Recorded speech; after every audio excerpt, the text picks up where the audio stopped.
Paranormal in Pennsylvania may discuss topics such as suicide, murder, and other potentially upsetting things. Listener discretion is advised.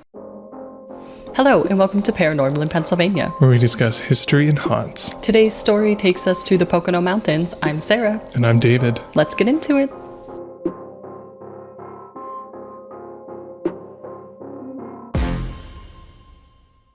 This season, we're being sponsored by our friends at Haunted US. They travel the country bringing you real stories of American hauntings every Thursday at hauntedus.com. So we are in a different recording location because we're on vacation. We are. And we have been for a week in the Pocono Mountains in eastern PA with family, which was a great opportunity to visit some haunted locations. Yes. So one such location is the Inn at Jim Thorpe. And we actually made a day of going to Jim Thorpe. We had covered the old jail museum. Yes, we have. In, I think, season 1. There's a ton of stuff there. Actually, one of the mansions there inspired the Haunted Mansion ride at Disney. The Harry Packer Mansion. Spooky. It was really cool to see it. Yeah, and the town is also really cute too. There's also a really cool biking trail that you can take, rent bikes. It's like, 25 miles? So if you think you can do it, do it. It's a lot of fun. Yeah, so it was really cool. And for lunch, we decided what better place to eat than a haunted inn. So we went to the Inn at Jim Thorpe. And the way that the inn is set up is from the street, on the left is the hotel entrance and lobby, and on the right is the restaurant. We did also go into the hotel portion of it, but just on the first floor because obviously we're not guests. We can't go upstairs. Not with that attitude. Yeah, I know. The person was watching me take videos and stuff, and I think he's like, what is she doing? But it's beautiful architecture. Yeah, I mean, it didn't stop us at Emily Morgan from going up to the top floor. That's true. Just pip people breaking into hotels. But if your elevator works for non-guests, I mean, that's on you. Yeah, I mean, we definitely just rode that elevator up. Yeah, actually at the inn at Jim Thorpe, they have a wooden staircase, so it would have been easy to at least get to the second floor. But with the person already watching me take videos, I felt a little self-conscious. No, that's when you explain that we're just super cool people and we're doing really cool stuff, and that they should let you, a super cool person, do the super cool thing. Well, it also depends. Some people respond really well and are excited when we say that we're, paranormal investigators / paranormal podcasters. But some people are like, we don't want that publicity, get out of here. We revisited the Pocono's candle shop, and they were very amicable to talking to us about the hauntings and answering questions because they are really leaning into the hauntings there. I wasn't so sure about this inn. Well, we wouldn't know unless we asked. So it's kind of a missed opportunity. I feel we should have just asked. And if they're like, well, at least we already have our content. Bye. Yeah, right. We're still going to eat at your restaurant. So, the history. This inn is older than I thought. It dates back to 1833 when Cornelius Connor built a hotel on the property called the White Swan Hotel. And this was in response to an influx of visitors and workers because it was a booming coal town. And we did visit, I know I mentioned the Harry Packer Mansion. We also visited the Asa Packer Mansion, which was owned by a coal baron. And so there was actually 6 millionaires in the town because the coal industry was such a riveting industry in this area. So they built the White Swan Hotel to house visitors and workers, and there were several other large hotels in the town. In 1849, so just 16 years after it was built, a fire unfortunately burned down the White Swan, and they rebuilt it within a year and named it the New American Hotel, and it's on the same property. Huge missed opportunity. To do what? You could have named it Black Swan. Yeah, I was thinking the phoenix, rising from the ashes. Right? You had so many missed opportunities there. Yeah. Well, I think the naming conventions and humor in 1849 were a little different. Maybe. Yeah. But I think a phoenix is a very regal thing. I think that still would have worked out very well. Yeah. This New American Hotel was built allegedly so beautifully that it was considered the social center of town.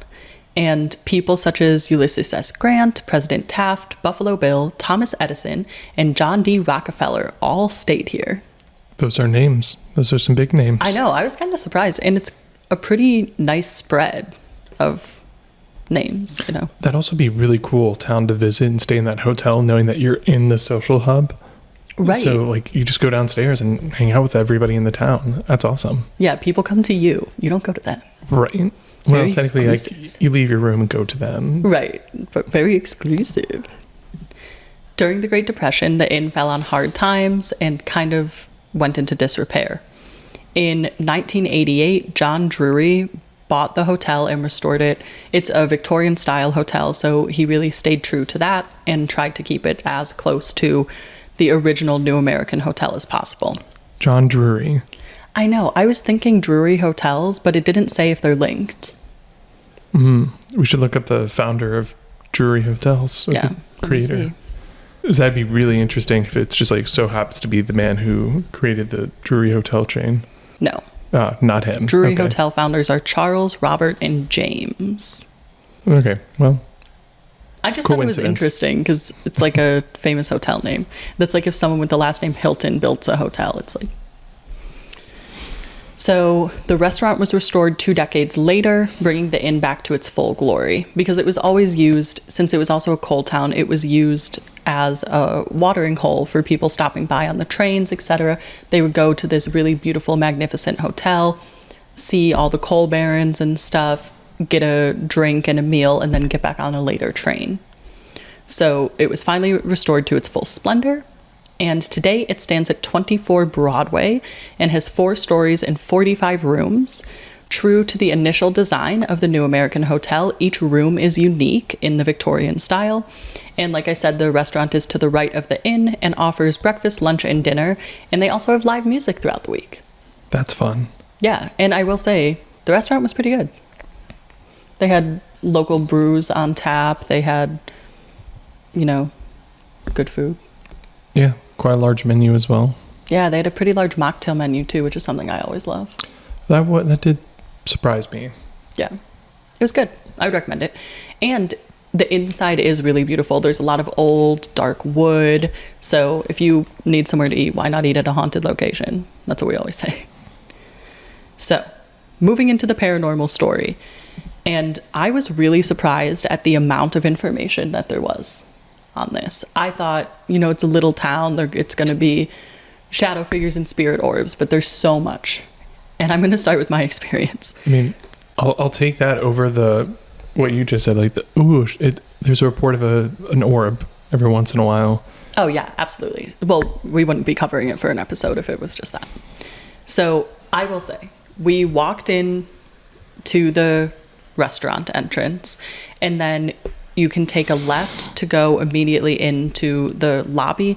And then if you go left again, you're at the front desk.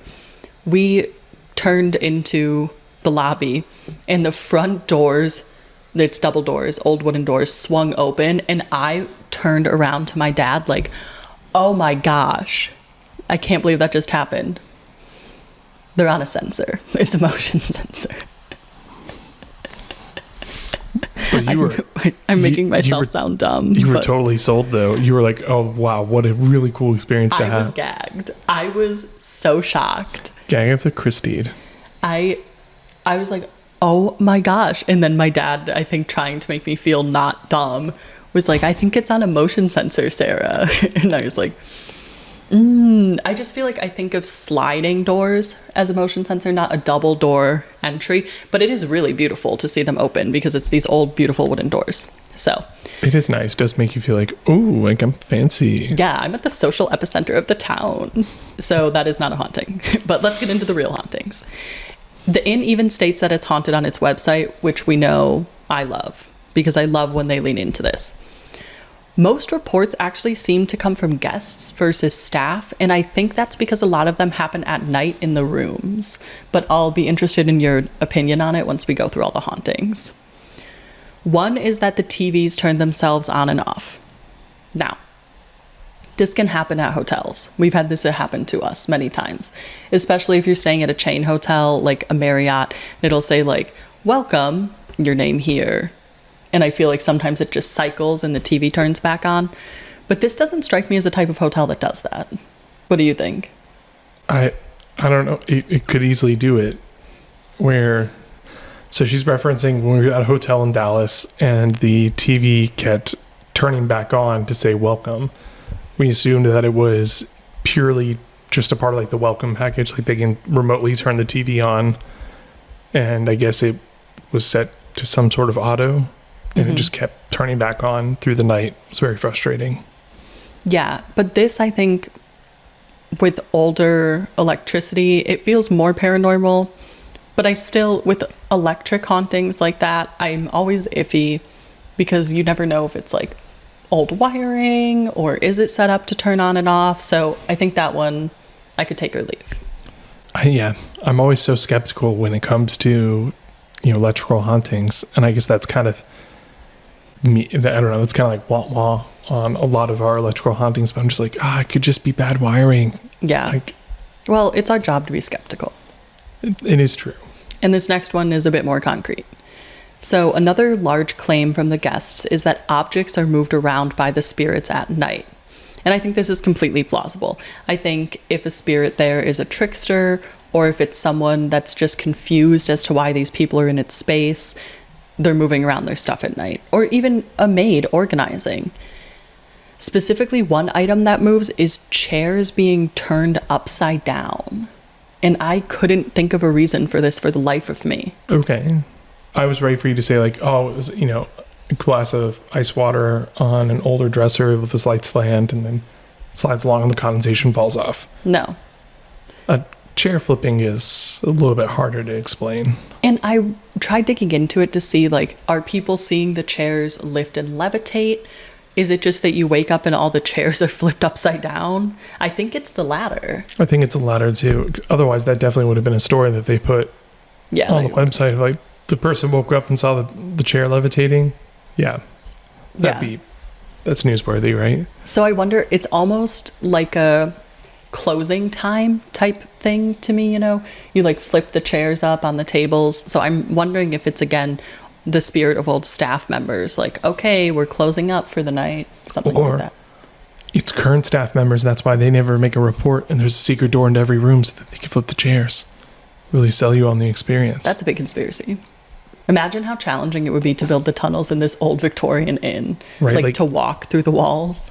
I think you'd have to squeeze and just like kind of shimmy in between. Yeah, I'm picturing you like a 6'4" man trying to fit through these tiny walls. No, we need Erica. And then like really sell them, like knock on the wall too. Like, what was that? Yeah. So if we ever open a haunted inn, it will be Erica sneaking through the walls.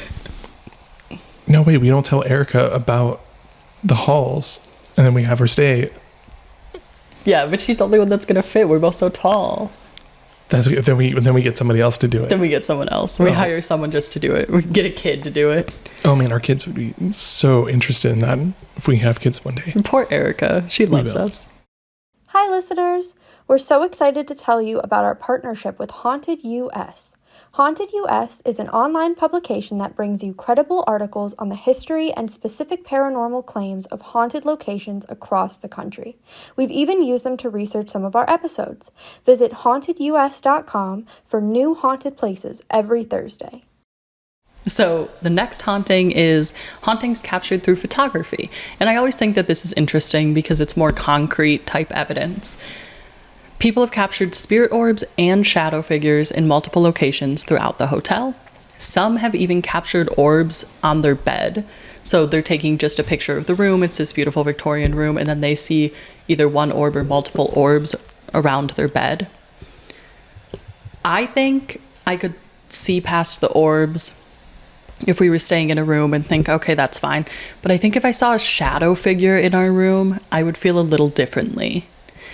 I would almost feel like I'm invading the space. And that's not to say that spirit orbs aren't significant. I just feel like when you see the shadow figure and it's an actual outline of a person, I'm like, ooh, are you staying in this room or am I? Both. You're sharing. I guess. Sharing Would that is weird you caring. out at all if we captured something? Because we take content when we get somewhere. Would it freak you out if we captured shadow figures or anything? Or is there anything that we could capture that would make you feel unlikely to stay there? I don't know. So like spirit orbs, definitely a meh. Mm-hmm. Not to say like that's not indicative of like aggressive or mean paranormal activity. It's just like there's often not too much to go off of. A shadow figure, it would really depend how good the photo is, That's true. If it's just like, is that a shadow being cast by some other object in the room, or is it just how the light is catching? Versus like, oh, that's a very definitive shadow figure in front of the curtain. It's like, what's causing that? Maybe something outside, but then who is floating on the 4th story of this building? Yeah, or a full body apparition. That would definitely do me in. I'd be like, I don't know about this. Yeah. Especially if they like say something to you and greet you and be like, hi. That would make me feel better. If they interacted with me and showed me that they were fine with me being there, I would feel a lot better. It's I don't want to invade their space. Oh, so if they told you to leave, you're like, I'm out. Yes, I feel that way. I feel like like whenever people are investigating and it's like, leave now, I'm like, deuces. I will not want to be there. And I know that in terms of successful investigations, that's maybe not the best attitude, but yeah. So, another haunting. We know that children are said to have a deep connection with the paranormal.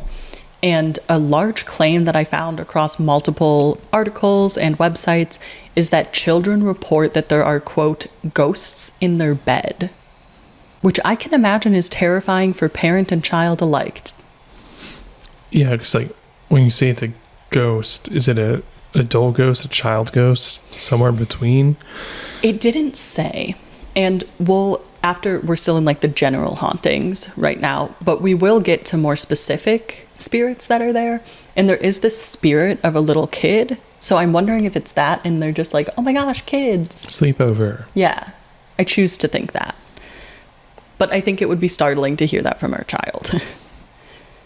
And I couldn't find many details on what else the kids said or what they said it looked like. But definitely a freaky one. I know you don't like children ghosts in general. They can just be the most terrifying, I feel. Yeah. So, there have been some formal investigations here, which is really cool. Specifically, the Jim Thorpe Rotary Club leads paranormal tours and investigations. Very cool. They've identified a spirit named Madeline. Allegedly, she hung herself after becoming distraught after her lover did not meet her at the inn. They had agreed that they were both going to cancel their weddings. She canceled hers, showed up at the inn. He never showed. So distraught, she allegedly hung herself. But not before she moved around the hotel a bit. First, she checked into room 211. But then they had no more vacancy on that floor, I guess. So she wanted to be on the 3rd floor where her lover could also get a room. So she moved to room 310. And it said that in one of those rooms is where she hung herself. It said that she's a prankster and not a mean or angry spirit, which I think is very interesting. Yeah. Also, did it give any information of like how soon she hung herself? No, it didn't. And that's a good point. What if they're just delayed? Yeah, like what if the person's delayed? And like, the communication, you said that, what year was this? It didn't say. Okay, so assuming that communication was not available or like any fast. Yeah, like phone. Yeah, like phone or, actually like a text message. Like, can they not send an iMessage? Yeah. Call me, beat me. Yeah.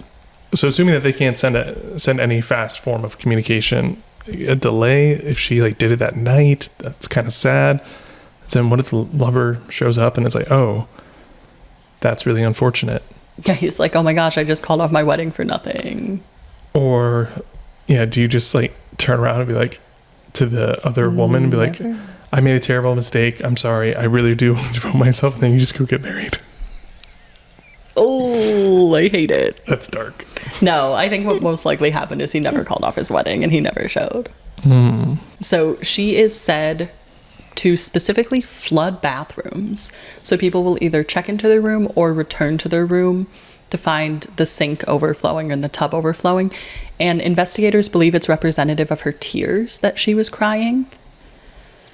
She has been seen as a full-bodied apparition, specifically during power outages, which is making me think that she existed in a time before regular electricity. And she's seen in a long white and yellow floral gown. And that's another thing that makes me think she's a bit of an older era, because she's wearing a floor-length gown. And she has long curly brown hair, but no distinct facial features. Pretty common of like full apparitions, though. Yeah. What do you think about the power outages and my theory? Makes sense to me. Additionally, though, what if she draws the power so that she can form? That's interesting. Like, she's causing the power outage. That's something I would look into. You've seen it. I've seen it in like TV and stuff. That's why I'm throwing it out there. Yeah, I'm sure it's like in Scooby-Doo. A very reputable source of information. Very reputable source of paranormal information. But that's an interesting theory. All joking aside, is her presence causing the power outage, chicken or the egg type thing? Right. So, I don't know about goats actually drawing power to show. Like, I know certainly drawing like heat or other forms of energy have certainly been reported. I just think it's interesting that she's not an angry spirit. I would assume she's very angry. I don't know about angry. I would have gone with sad. I could see angry, but like first and foremost, I would have went with sad. So when you say a prankster, I'm like, what? Mm-hmm. Yeah, the flooding of the bathrooms mimicking the tears makes sense, but pranking people, I guess maybe she's just bored, killing time waiting for her lover. And is the flooding like the faucets are on? Yes. Okay, so it's not like backup. No. Ooh, that would be gross. Another distinct spirit is that of a nurse who seems to still be caring for a patient, and she's allegedly also in room 310. It seems like room 310 and room 210/211 are the paranormal hotspots of the hotel, of the inn rather. And this nurse can be seen bedside, not actually in the bed, not in the bathroom, but specifically only bedside. So that makes people think that she's catering to someone that's wounded, maybe from the train tracks or a traveler that's wounded, etc. And she is said to be angered by guests that are sleeping in the bed, and she wakes them up with an icy grip on their arm. And it's basically she's mad because you're sleeping on top of her patient. Mm-hmm. Which makes sense to me. So you're telling me 310 and 210 are the rooms with the hallways, the secret hallways, since they're the hotbed. Yes. Okay. There's one more distinct spirit and then something else that's like more of a general haunting. And these are both specific to room 211. One of the claims is that there's a haunting, which is the smell of cigar smoke. Now, our friends at Haunted US and us had a discussion about the idea of scent hauntings, and they talked to us a bit actually about the physics of scents being released and how if there's wood paneling or something that will warp with different temperatures and humidities, it can release scents just from years of use. And this was probably a smoking hotel for a very long time. You know, I can picture John D. Rockefeller with a cigar in this hotel. So how many years of built up scent does it have that could flux with the weather and be released? That I take kind of with a grain of salt. Yeah, same. But also in room 211, there is a child ghost. People report hearing children laughing and then being locked in the bathroom or having items go missing as if the child is still playing pranks on them. Mm-hmm. And it's theorized that one specific child spirit there is that of a young boy that died when the building there was the White Swan Hotel, and it burned down in the fire. And he is seen as a full-bodied apparition wearing suspenders and running it throughout the halls, specifically on the second floor.